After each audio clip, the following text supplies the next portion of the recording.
I'm Sara. And I'm Lyone. We have a daughter, Paisley York, and she is 7 years old.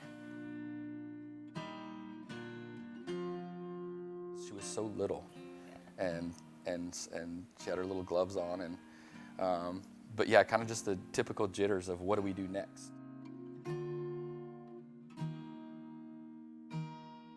She just wasn't trying to move or trying to sit up or anything roll, and I was just like, what is going on? And so I would take her in, and the doctor was like, you know, she's just a preemie. She'll catch up on her own pace. I was kind of like, well, yeah, but something just seems off. You just know, like as a mom, you just know.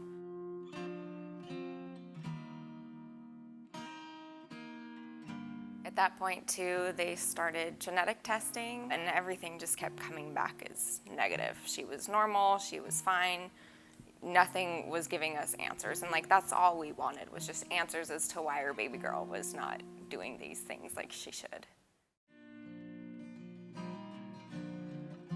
Right away we started speech with Jen.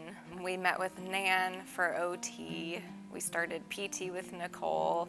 We had vision therapy and special education with Sally, and everyone was just incredible. If it wasn't for Nan, I don't know that we ever would have seen Paisley crawl, but she crawled, and she crawled really good for a really long time. The creativeness of all the therapists there is unbelievable.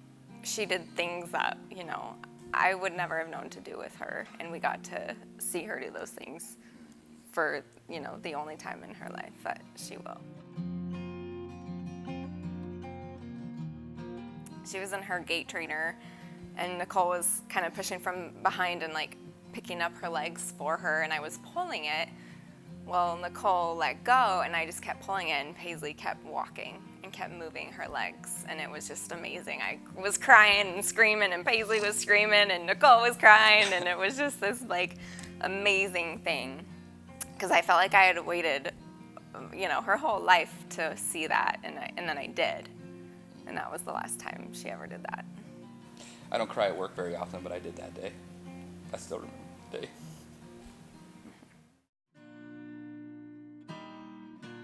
You look back and be like, oh my gosh, she stopped doing that. She's not picking up and using her hands as much. She's choking more.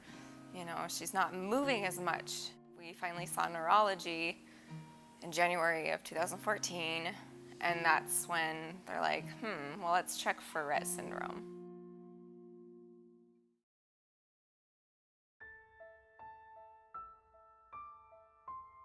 They took her blood and said, it'll take like 6 weeks. In the meantime, don't Google Rett syndrome. We're like, what?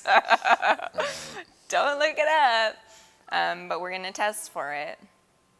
And within, it was like 4 days, they called and said, you need to come in with your family. Mm-hmm. I remember the night before thinking, because of course I Googled it, and I remember thinking, anything but Rett syndrome. Any of the other ones I Googled, excuse me, any but Rett syndrome, and that's what it was. Yeah, it was the worst. Absolute worst case. You know, you don't know how long they live. They lose every skill they have. It's like cerebral palsy, Alzheimer's, and something else, like all put together in one. But they're smart, you know. It's just they're like trapped in their body. They can't use their hands. They can't use their legs. They can't use their voice. So how do they communicate? And it's so hard. It's like being trapped in a prison.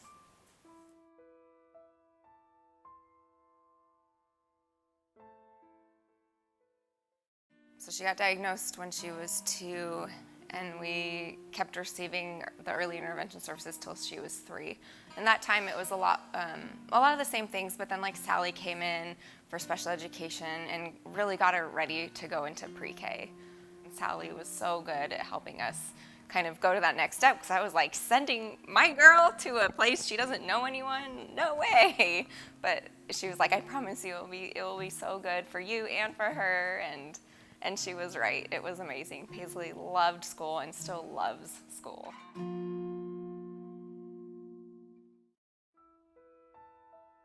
As a parent, you just hope that when you read about Rett syndrome that you're going to dodge that bullet, the epilepsy bullet, because it's so scary.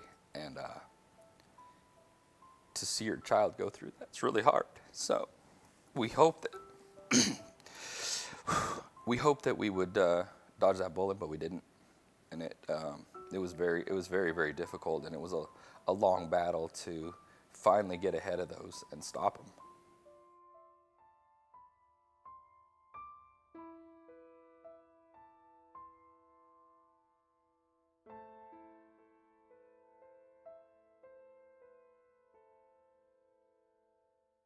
Overall, that hospital trip, as scary as it was such a blessing. Having them tell us you cannot feed her anymore. She has to have a G-tube. Between getting that and then they straightened out all of her seizure medications so she wasn't getting them all at the same time. She started just becoming such a different kid. She was stronger at home. She started sitting up more. Her health was a lot better.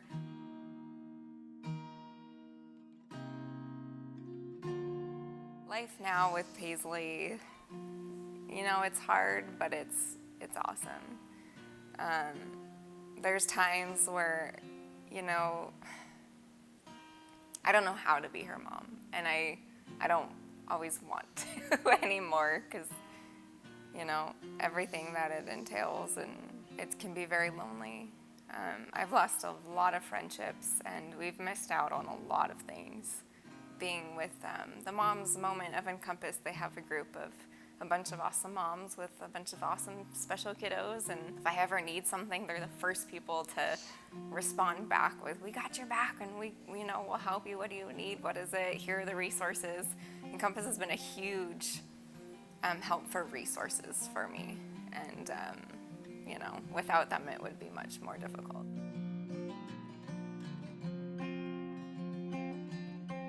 And they have so much fun. I come home with all these posters of projects and artwork and paintings and feathers and buttons everywhere and stuff. "Oh, Paisley made this," and I show Paisley, "You made this for Mom," and she gets so excited. And I love the social aspect of it. I love that. Paisley is a very social kid. She loves people, loves kids. It's been so good to hear stories like, "Oh, this little girl came and held Paisley's hand while we walked around the whole building outside." They've always just let Paisley come and be there and be herself and scream. Included in everything. She's always included. She makes a lot of loud noises and squeals and whatever, but they've never, looked at us any differently, and I really appreciate that.